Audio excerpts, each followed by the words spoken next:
Hello guys, I hope you all are well. Guys, आज हम लोग एक नया टॉपिक स्टार्ट कर रहे हैं। बिजनेस स्टडीज से रिलेटेड हमारा टॉपिक है।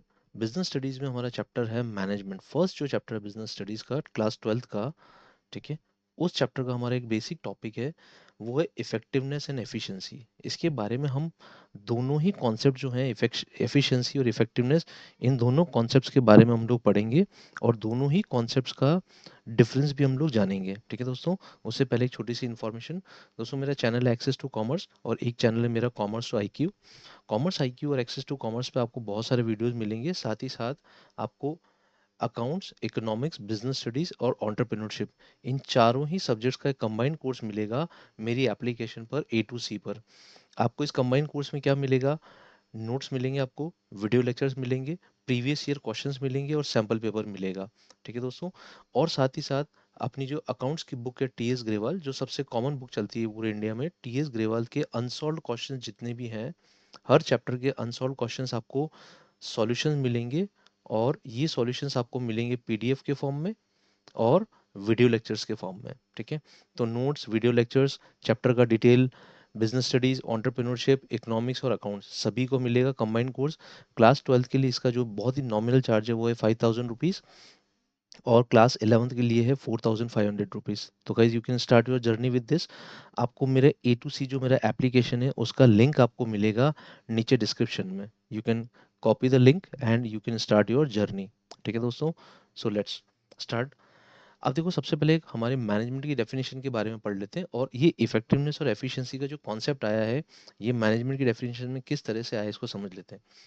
Concept of management. Management defined as a process of getting things done with the aim of achieving goals effectively and efficiently. Management एक प्रोसेस है, ठीक है, एक कंप्लीट प्रोसेस है जिसमें हम लोग, कोई भी मैनेजर अपनी थिंग्स को, अपने अपने जो टास्क है उसको कंप्लीट करना चाहता है, बट उसके टास्क और ऑब्जेक्टिव्स को अचीव करने के लिए उसे इफेक्टिवली काम करना होता है और एफिशिएंटली काम करना होता है। अब इफेक्टिवनेस और एफिशिएंसी क्या चीज़ है, तो क्या बोला है देखो, management has to see that the task are completed and goals are achieved. Effectiveness, this is effectiveness, with the least amount of resources, that is at the minimum cost, that is efficiency। मतलब effectiveness का basic मतलब हो रहा है task has to be completed on time, ठीक है। और efficiency का मतलब है the task are to be completed with the minimum cost। ये जो कॉस्ट है वो कॉस्ट क्या होनी चाहिए? मिनिमम होनी चाहिए, ठीक है दोस्तों। अब हम बात करते हैं इफेक्टिवनेस की, ठीक है। इफेक्टिवनेस की पर्टिकुलर डेफिनेशन क्या है? Effectiveness in management is concern with doing the right task, completing activities and achieving goals. In other words, it is concerned with the end result। end result मतलब effectiveness की जब हम बात करते हैं तो we are concerned about the doing of the task, doing of the right task and completing the activities and achieving goals on time। means we are just talking that कि आपका जो भी task है, that task should be completed और that task should be right task, that should be completed on time. On time का मतलब है जो आपको टाइम प्रोवाइड किया गया है, जो प्रोडक्शन आवर्स प्रोवाइड किए गए हैं, उन्हीं प्रोडक्शन आवर्स में आपको कंप्लीट करना है।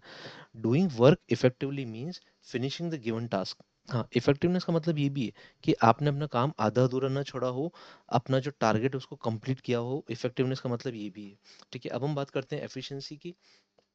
एफिशिएंसी का मतलब है, efficiency means doing the task correctly. देखो, दोनों में बेसिक डिफरेंस जो है, दोनों का अगर हम बेसिक मेथोडोलॉजी की बात करें तो दोनों में बेसिक डिफरेंस ये आता है।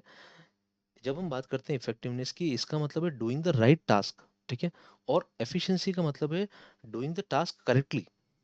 एक तो सही टास्क करना और उस टास्क को सही टाइम में करना या सही तरीके से करना, task correctly with the minimum cost, that is efficiency.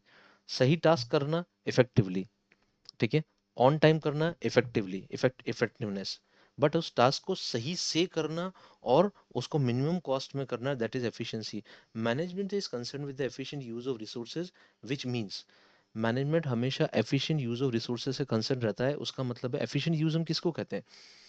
Bye using the same resources more benefits are derived और आउटपुट इज डिराइव्ड, ठीक है। मतलब सेम रिसोर्सेज हैं, पर उन्हीं सेम रिसोर्सेज से बेनिफिट है वो क्या है? मोर बेनिफिट्स हैं। Same resources more benefits. Second है सेम बेनिफिट्स और output, are derived by using the less resources। अब सेकंड क्या है, सेकंड हम एफिशिएंसी को क्या कहते हैं, लेस रिसोर्सेज सेम बेनिफिट। देखो इस तरह से बनता है ये इक्वेशन। अगर ये दोनों ही सिचुएशन बनती है ना दोस्तों, तो ये दोनों ही सिचुएशन हमारे लिए एफिशिएंसी कहलाती है। आपने सेम रिसोर्सेज में जो आपको इनपुट दिया गया, आपने उसी इनपुट में ज़्यादा बेनिफिट दिया, ज़्यादा बेटर परफॉर्म किया या ज़्यादा अच्छा आउटपुट दिया सेम रिसोर्सेज में। तो पहली इक्वेशन क्या है, सेम रिसोर्सेज में ज़्यादा बेनिफिट है, और दूसरी इक्वेशन है लेस रिसोर्सेज में सेम बेनिफिट है। आपको जो बेनिफिट चाहिए था, ऑर्गेनाइजेशन को जितना प्रोडक्शन चाहिए था, जितना बेनिफिट चाहिए था, आपने वही प्रोडक्शन कम रिसोर्सेज में कंप्लीट कर दिया, दैट इज ऑल्सो एफिशिएंसी। तो ये दोनों ही जो सिनेरियोज है ना, same resources more benefit, less resources same benefit, ये दोनों ही सिनेरियोज हमारे एफिशिएंसी का पार्ट है। ठीक है। Now efficient use of resources will reduce cost and ultimately lead to the higher profits. अब एफिशिएंसी का फर्क क्या पड़ता है, एफिशिएंसी का फर्क ये पड़ता है कि जब आप काम को एफिशिएंटली कर रहे हो, मतलब अपनी कॉस्ट को रिड्यूस कर रहे हो, तो जैसे ही आप कॉस्ट को रिड्यूस करोगे, आपके प्रॉफिट्स बढ़ जाएंगे, you will get the higher profits. ठीक है। इसीलिए हर कंपनी टास्क को इफेक्टिवली और एफिशिएंसी दोनों तरीके से करना चाहती है। Input of resources are money, material, equipments and persons required to particular task. अब किस इनपुट की बात कर रहे हैं, जो हम रिसोर्सेज की बात कर रहे हैं, वो रिसोर्सेज क्या हैं, दोज रिसोर्सेज में भी money, material, equipment, persons etcetera. ठीक है।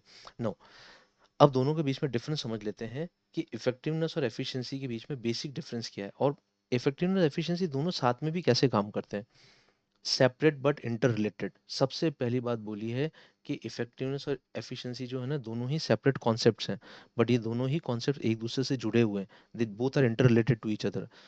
Effectiveness and efficiency are the two sides of the same coin. They go hand by hand. They are the two sides of the same coin. These two terms are different, but they are interrelated. दोनों एक दूसरे से interrelated है, they are different but they are interrelated. Balance, अब क्या बोला है, management का जो मेन कंसर्न है, the management main concern is to find the balance between the effectiveness and efficiency. दोनों के बीच में बैलेंस होना चाहिए, मतलब टास्क को सही से भी करना है और टास्क को सही टाइम पे भी करना है। ठीक है। So effectiveness is to achieve the goals by completing the task on time, while efficiency means achievement of goals with the minimum resources और minimum cost। तो क्या बोला है, दोनों इंटररिलेटेड कैसे हैं, एक तो टास्क कब कंप्लीट हो जाना चाहिए, टास्क कंप्लीट होना चाहिए ऑन टाइम, और टास्क कैसे कंप्लीट होना चाहिए, minimum cost. This is the main thing, ये दोनों ही साथ में चलते हैं। ऑन टाइम टास्क कंप्लीट करो विद मिनिमम कॉस्ट। एक अच्छा मैनेजर वही है जो ऑन टाइम टास्क को कंप्लीट करके दे और अपनी कॉस्ट को मिनिमम में करके दे। कॉस्ट को बढ़ा देगा तो फिर किस बात का मैनेजर। ठीक है। एक अच्छा मैनेजर वही होता है। ठीक है। अब क्या बोला, देखो इफेक्टिवनेस एंड एफिशिएंसी के दोनों का कंपैरिजन है। ये जो हमारा फर्स्ट केस है, इसमें देखो, इसमें efficiency is sorry effectiveness is greater than efficiency. Effectiveness greater है, मैनेजर में produce the goods at targeted time, but same output is produce with the more inputs. ठीक है। Result is that goods become costly to be sold in the market and the profit margin decreases। आपने task को complete कर लिया, task completed, task completed on time, सही से complete कर दिया आपने टास्क को, पर आपके जो इनपुट्स है, इनपुट्स बढ़ गए, आपकी जो कॉस्ट है वो बढ़ गई। इनपुट्स इंक्रीजेस, कॉस्ट बढ़ गई, इसका मतलब अब इनपुट्स इंक्रीज हो गए, कॉस्ट बढ़ गई, तो इसका मतलब क्या हो रहा है, आपका जो रॉ मटेरियल इनपुट की कॉस्ट इंक्रीज होने की वजह से आपका जो रॉ मटेरियल कॉस्ट बढ़ गया जैसे, या प्रोडक्शन टाइम बढ़ गया, उसकी वजह से लेबर आवर्स बढ़ गए, तो आपकी जो कॉस्ट है वो इंक्रीज हो गई। इनपुट इंक्रीज होने का मतलब है कॉस्ट इंक्रीजेस, और जैसे ही बाजार में कॉस्ट इंक्रीज होती है आपकी, आपका प्रॉफिट मार्जिन कम हो जाता है, प्रॉफिट डिक्रीजेस। इस तरह से प्रॉफिट मार्जिन आपका कम हो गया। तो मैनेजर को ये भी ध्यान रखना है कि कॉस्ट नहीं बढ़नी चाहिए, अगर कॉस्ट बढ़ गई तो प्रॉफिट कम हो जाएगा बिजनेस का। ठीक है। ये फर्स्ट सिनेरियो जहाँ पे इफेक्टिवनेस है बट एफिशिएंसी पुअर है। सेकंड सिनेरियो ये है, efficiency is greater but effectiveness is poor. ठीक है। एफिशिएंसी इज ग्रेटर मतलब एफिशिएंसी है ग्रेटर देन इफेक्टिवनेस है। मैनेजर में produce the goods with fewer resources, cutting down the cost, but the time-based targeted production couldn't be achieved. Due to this, good may not reach to the market on time and hence the competitors may enter into the market। अब क्या बोला देखो, अब यहाँ पे efficiency तो बहुत अच्छी है आपकी। ठीक है। आपने क्या किया, पर यूनिट कॉस्ट को डिक्रीज कर लिया। एफिशिएंसी मींस आपने जो माल बनाया, जो प्रोडक्शन किया, per unit cost is per unit cost is decreased, per unit cost decrease होगी। पर क्या हुआ, जो आपने प्रोडक्शन का टारगेट था, जिस जितने समय में जो टारगेटेड टाइम था, आप उस टारगेटेड टाइम को अचीव नहीं कर पाए, टारगेटेड टाइम नॉट अचीव्ड। इससे क्या हुआ, आपका प्रोडक्शन जो था वो प्रोडक्शन मार्केट में लेट आया। जैसे मान लीजिए दिवाली सीजन है, अब दिवाली सीजन में आपको राइट टाइम पे माल पहुंचाना होता है मार्केट में, क्योंकि फेस्टिव सीजन स्टार्ट हो जाता है, कस्टमर्स स्टार्टेड बाइंग। दीपावली के पहले से कस्टमर बहुत पहले से माल परचेज करना चालू कर देते हैं। आपका टारगेट अचीव नहीं हुआ, टारगेटेड टाइम से बाद में आपने माल बनाया, तो पता पड़ा दीपावली का सीजन बहुत पास में आ गया और आपका जो माल था बिक नहीं पाया, पहले आपके कॉम्पिटिटर का माल बिक गया। तो कॉम्पिटिटर ने आपसे आगे निकल गया। कॉम्पिटिटर आगे क्यों निकला, बिकॉज उसने अपना टारगेट अचीव किया टाइम पे, और आप अपना टारगेट अचीव नहीं कर पाए टाइम पे। आपने कॉस्ट को रिड्यूस कर दिया पर माल बिक ही नहीं पाया, तो क्या फायदा, प्रॉफिटेबिलिटी मेंटेन नहीं हो पाई। तो दोनों ही केसेस में प्रॉफिटेबिलिटी का नुकसान होता है। ठीक है, एफिशिएंसी और इफेक्टिवनेस में दोनों में बैलेंस बनाना पड़ता है। किसी भी अच्छे मैनेजर का काम ही यही है, they have to manage the balance. ठीक है, नाउ पुअर मैनेजमेंट किसको कहते हैं, या पुअर मैनेजर किसको कहते हैं, जो एफिशिएंसी से काम न करे और इफेक्टिवनेस से काम न करे। इनएफिशिएंसी और इनइफेक्टिवनेस अगर है, तो इसका मतलब ही इज अ पुअर मैनेजर, उसका मैनेजमेंट पुअर है, he is not achieving the targets on time with low cost. ठीक है, आगे देखते हैं। अब हमारे पास कुछ एग्जांपल्स है दोस्तों। Vrinda limited is able to achieve the target production of 5000 units within the prescribe period. यहाँ पे इफेक्टिवनेस है, वृंदा लिमिटेड ने अपना टारगेटेड प्रोडक्शन है 5000 यूनिट्स का, उसको ऑन टाइम कंप्लीट कर लिया। ठीक है, it is completed on time. However, to achieve the target on time, additional rupees 40,000 were paid as a overtime wages to the employees. Employees को overtime wages pay किया। Do you think that Vrinda Limited is effective and efficient in its working? देखो, यहाँ पे वृंदा वृंदा limited effective तो है, क्योंकि उन्होंने 5000 units on time complete किया, बट एफिशिएंट नहीं है क्योंकि उनकी कॉस्ट बढ़ गई। तो क्या बोला है, the management of Vrinda limited is effective as the target is achieved on time. However, it is not efficient as target is achieved at higher cost. Cost बढ़ गई तो प्रॉफिटेबिलिटी कम हो गई, तो हायर कॉस्ट हो गई, हायर कॉस्ट पे चले गए वो लोग, प्रॉफिटेबिलिटी डिक्रीज हो गई। Now next question is, Volvo Limited's target is to produce the 10,000 shirts per month at a cost of rupees 100 per shirt. The production manager achieved this target at a cost of 90 per shirt. देखो यहाँ पे 10,000 shirts produce करने थे, production manager को बोला था कि एक शर्ट शर्ट की कॉस्ट ज़्यादा से ज़्यादा 100 रुपये पर पर यूनिट आनी चाहिए, पर शर्ट आनी चाहिए। बट प्रोडक्शन मैनेजर ने बहुत ही स्मार्टली काम किया और 90 पर शर्ट की कॉस्ट पे उन्होंने शर्ट्स को प्रोड्यूस कर दिया। Do you think the production manager is effective, give the reasons. Yes, the production manager is effective because he has completed the task and achieve the goal of producing 10,000 shirts. अब यहाँ पे time के बारे में question में बोला नहीं है, तो हम ये मान के चलेंगे कि प्रोडक्शन मैनेजर ने 10,000 शर्ट्स को टाइम पे प्रोड्यूस कर दिया, तो इफेक्टिवनेस तो है।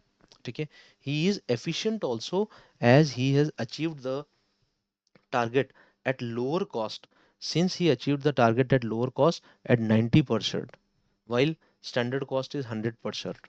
ठीक है, 90% में टारगेट अचीव कर लिया और स्टैंडर्ड कॉस्ट क्या है, 100% है।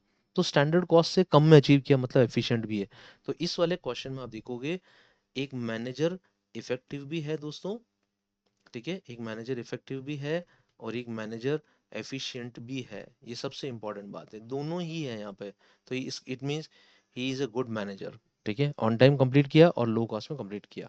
Next, Hero limited target is to produce 10,000 shirts per month at a cost of 150 per shirt.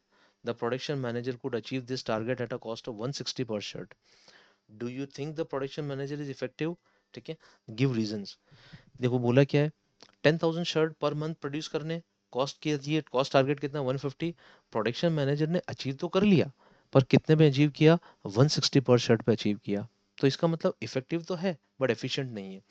Yes, the production manager effective because 1 month का टारगेट था और 1 मंथ के टारगेटेड प्रोडक्शन में उसने अचीव भी कर लिया और उस टारगेट को अचीव करके 10,000 शर्ट्स प्रोड्यूस कर दिए।